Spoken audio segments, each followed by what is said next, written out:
Bismillahirrahmanirrahim. Assalamualaikum warahmatullahi wabarakatuh. Alhamdulillah wassalatu wassalamu ala Rasulillah wa ala alihi wa ashabihi wa mawalah. Asyhadu an la ilaha illallah wahdahu la syarikalah wa asyhadu anna Muhammadan abduhu wa rasuluh. Allahumma salli wa sallim ala Muhammadin wa ala alihi wa ashabihi ajmain, amma ba'd. Para pemirsa Elfa Dakwah, kaum muslimin muslimat, para pecinta ilmu syar'i, semoga diberkahi oleh Allah tabaraka wa taala. Ini adalah kajian kelanjutan dari pasal yang kelima tentang beriman kepada malaikat. Pada kajian sebelumnya, kita jelaskan ada 4 poin yang hendak kita bahas tentang beriman kepada para malaikat. Yang telah dijelaskan, poin pertama, perintah Allah agar beriman kepada para malaikat dan informasi Allah tentang malaikat itu. Poin kedua, berita Rasulullah tentang para malaikat itu yang dijelaskan di hadis-hadis Nabi. Nah, sekarang baru masuk kepada poin ketiga. Poin ketiga ini adalah tentang penglihatan sejumlah besar para sahabat Nabi kepada para malaikat di dalam perang Badar. Juga penglihatan mereka secara kolektif tidak hanya satu kali kepada malaikat Jibril, pembawa wahyu yang dipercaya, di mana kadang-kadang Jibril datang dalam rupa sahabat Nabi yang bernama Dihyah Al-Kalbi. Maka dari itu mereka dapat menyaksikannya. Di antara riwayat yang paling masyhur dalam hal ini adalah hadis Umar bin Khattab radhiyallahu anhu, yang di dalamnya disebutkan tentang sabda Nabi sallallahu alaihi wasallam. Apa kata Nabi? Apakah kalian mengetahui siapa gerangan orang yang bertanya tadi? Para sahabat menjawab, Allah dan Rasulnya yang lebih tahu. Lalu Rasulullah menjawab, apa kata Nabi? Dia adalah Jibril alaihissalam. Dia datang kepada kalian untuk mengajarkan kalian dalam beragama. Ini tercantum dalam hadis riwayat Imam Muslim dari Umar bin Khattab. Para pemirsa, hadis ini panjang sebenarnya, mengkisahkan kisah Jibril datang ke Nabi tapi menyerupai bentuk manusia. Suatu kali Nabi sedang berada bersama sahabatnya di satu halaqah. Datanglah seseorang yang gak dikenal. Ya, datang langsung duduk depan Nabi. Terus meletakkan lututnya di depan lutut Nabi. Allahu Akbar. Sahabat kaget. Ini siapa nih orang? Datang langsung di depan duduknya. Nggak sopan nih orang. Tentu di antara sahabat ada yang nggak suka dengan sikap orang ini. Begitu dia duduk, bertanya ke Nabi. Tentang apa? Ya Muhammad, akhbirni anil Islam. Hai Muhammad, beritahu aku apa itu Islam, apa itu iman, apa itu ihsan. Setiap dia tanya, Nabi jawab. Begitu Nabi jawab, apa kata dia? Sodakta, engkau benar. Sodakta, engkau benar. Di hati sahabat, di otak sahabat ada semacam keanehan. Ini orang bertanya, Nabi jawab, dibenarkannya. Siapa ini orang? Begitu Nabi selesai menjawab semua ditanya, terus dia pergi. Begitu dia pergi, Nabi bertanya ke sahabat, "Hai para sahabatku, tahu nggak kalian siapakah orang itu?"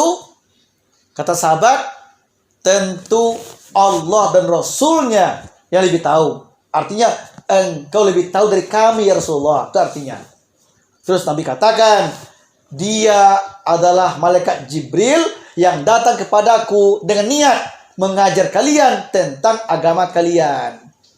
Jadi, poin ini menjelaskan tentang sahabat melihat malaikat datang ke Nabi berbentuk manusia biasa. Ini berita dalam hadis yang sahih. Hadis riwayat Imam Muslim nomor 8 dari Umar bin Khattab.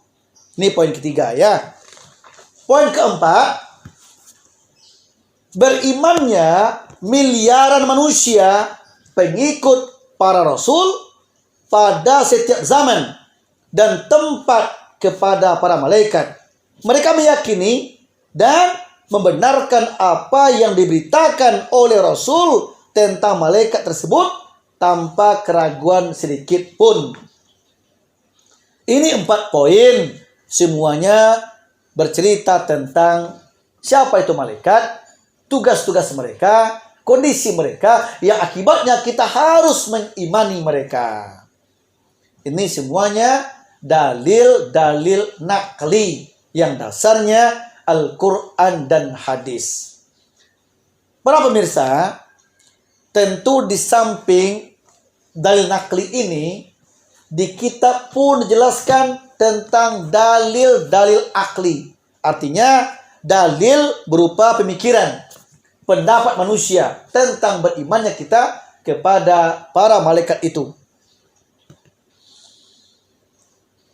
Beriman kepada para malaikat,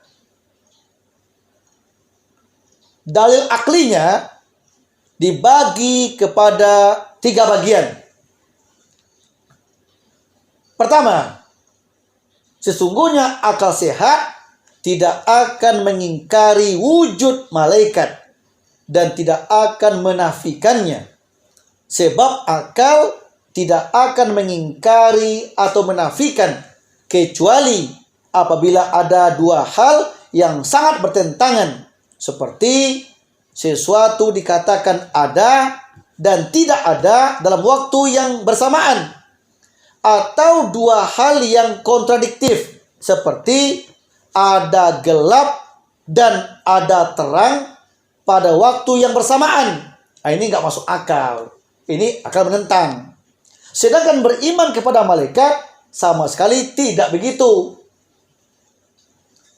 Akal sehat mengimani tentang wujudnya malaikat, tentang adanya para malaikat tersebut. Ini poin pertama. Poin kedua, apabila sudah diakui bersama oleh segenap orang yang berakal bahwa adanya bekas atau jejak sesuatu menunjukkan adanya sesuatu tersebut, maka sesungguhnya para malaikat mempunyai banyak bekas dan malaikat mempunyai banyak tanda yang memastikan wujud mereka dan menegaskannya. Nah, di antaranya apa? Nah, 1, sampainya wahyu ilahi kepada para nabi dan para rasul. Siapa yang menyampaikannya kalau bukan malaikat? Nah, ini namanya orang mengakui tentang ada bekas atau jejak malaikat itu, yaitu sampainya wahyu ilahi kepada nabi dan rasul. Sebab kebanyakan wahyu itu sampai kepada nabi rasul melalui Ar-Ruh Al-Amin, yaitu malaikat Jibril. Malaikat yang bertugas menyampaikan wahyu. Ini adalah bekas atau tanda yang sangat jelas, tidak dapat diingkari. Ini membuktikan dan menegaskan akan adanya para malaikat. Itu yang pertama. Yang kedua, kematian manusia karena ruhnya dicabut juga merupakan tanda yang sangat jelas yang membuktikan eksistensi malaikat maut atau malaikat pencabut nyawa dan para pembantunya, sebagaimana Allah menyatakan pada surat As-Sajdah surat 32 ayat 11. Qul yatawaffakum malakul mautil ladzi wukila bikum. Katakanlah, malaikat maut yang diserahi untuk mencabut nyawamu akan mematikan kamu. Jadi, para pemirsa, malaikat yang Allah beri tugas untuk mencabut nyawa manusia bernama malakal maut atau malaikat maut namanya. Ini adalah bukti bahwa malaikat adanya malaikat yang bertugas untuk itu. Yang ketiga, terjaganya manusia dari gangguan dan kejahatan jin dan setan sepanjang hidupnya. Padahal manusia hidup di sekelilingnya dan mereka dapat melihatnya. Namun manusia tidak dapat melihatnya. Jin dan setan dapat menyakiti dan mengganggu manusia. Sedangkan manusia tidak dapat menyakiti atau mengganggu mereka atau menolak kejahatan mereka. Itu adalah merupakan bukti akan adanya malaikat penjaga manusia. Mereka selalu menjaga manusia, melindungi manusia dari kejahatan jin dan iblis itu. Para pemirsa, pada surat yang ke-13 Ar-Ra'd ayat 11 Allah katakan, lahu mu'aqibatum min baini yadayhi wa min khalfihi yahfazunahu min amrillah.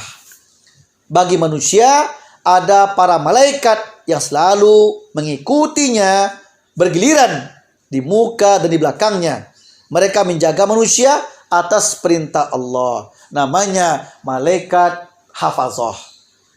Jadi karena malaikat ini bertugas menjaga kita sehingga kita terjaga dari kejahatan jin dan syaitan tersebut. Jin dan syaitan bisa ganggu kita, bisa merayu kita, sementara kita tidak bisa mengganggu jin syaitan. Makanya ada malaikat yang Allah kirim kepada kita untuk menjaga kita. Yang ketiga, tidak dapat melihat sesuatu karena kelemahan pandangan mata atau karena tidak mempunyai kesiapan yang sempurna untuk melihat sesuatu itu. Tidak menafikan wujud sesuatu tersebut. Sebab banyak sekali sesuatu yang ada di alam nyata ini yang tidak bisa dilihat dengan kasat mata. Namun kini bisa dilihat jelas dengan menggunakan kaca pembesar atau mikroskop.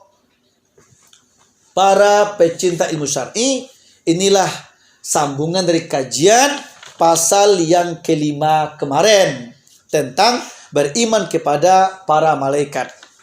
Kesimpulannya adalah kita wajib beriman kepada Allah, baik beriman secara rububiyah atau beriman secara uluhiyah. Kemudian wajib beriman kepada para malaikat, baik malaikat itu mengimani tentang wujudnya, keberadaannya, atau mengimani tentang tugas-tugasnya, kerja-kerjanya yang Allah atur untuk mengerjakannya. Kita wajib mengimaninya. Untuk itu, cukup kiranya Al-Quran dan hadis, pendapat ulama menjelaskan tentang wajibnya beriman kepada malaikat sebagai utusan Allah Tabaraka wa ta'ala. Dan sempurna atau tidaknya iman kita tergantung kepada berimankah kita kepada para malaikatnya. Mudah-mudahan pemirsa semuanya dengan mengkaji kitab ini betul-betul murni ketaatan kita kepada Allah karena iman kita kepadanya. Mari tingkatkan tauhid kita, tingkatkan iman kita kepada Allah dan kepada para malaikatnya. Cukup demikian. Nanti untuk pendalaman materi, sebelum kita masuk kepada pasal yang ke-6, silakan Bapak Ibu perbanyak pertanyaan. Makanya saya sering menghimbau ulang-ulang terus mendengarkan video saya ini. Ulang-ulang terus. Sudah banyak video ini yang kita kirimkan ke grup-grup. Ya, silakan dilihat bukunya, kemudian lihat buku, kemudian dengar videonya, sehingga muncullah bermacam pertanyaan-pertanyaan. Muncul pertanyaan-pertanyaan, silakan. Nanti bertanya ke saya akan menjawab insya Allah. Dengan bertanya, menjawab itu, bertambahlah ilmu kita, bertambah dekatnya kita kepada Allah Tabaraka wa Ta'ala. Cukup demikian, saya tunggu pertanyaan-pertanyaannya. Silakan. Assalamualaikum warahmatullahi wabarakatuh.